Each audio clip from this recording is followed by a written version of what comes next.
I think he wanted to take my power so he could feel powerful, Tina Johnson told Kelly. It was ongoing flirting. Johnson described the meeting to Kelly, saying that Moore commented on her looks and asked her on a date.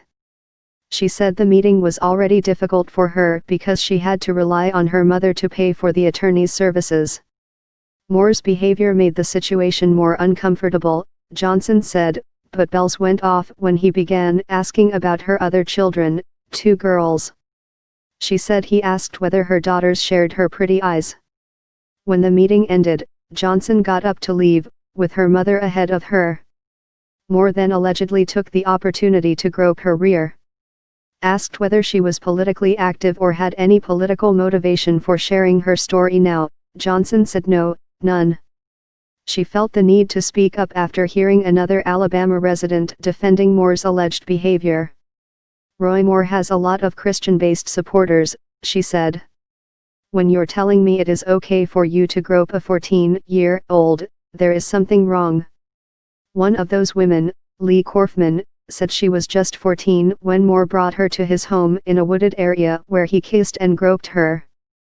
A 5th woman, Beverly Young Nelson, shared a troubling story about Moore during a press conference held by attorney Gloria Allred earlier this week.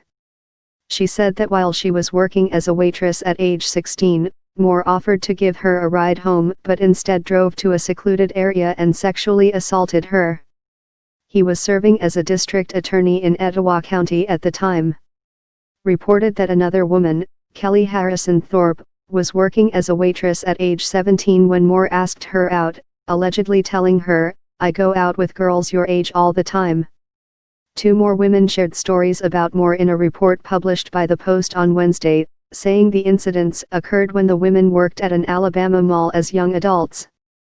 Gina Richardson says Moore repeatedly asked her out around the time of her 18th birthday and, after she denied him, called her at school during a trigonometry class.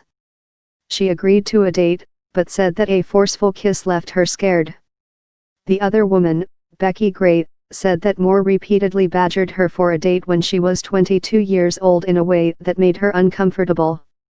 Moore has repeatedly denied any wrongdoing, blaming partisan politics and attempting to discredit his accusers. Several prominent Republican politicians, including Senator John McCain, R. Arizona, former Massachusetts Governor Mitt Romney, and Senate Majority Leader Mitch McConnell, R. Kentucky, have said he should leave the Senate race. President Donald Trump, however, has not called for Moore to step aside.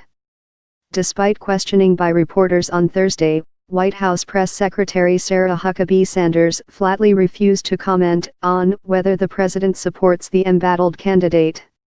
Ivanka Trump, the president's elder daughter, addressed the scandal in an oblique way on Wednesday, saying, "There is a special place in hell for people who prey on children."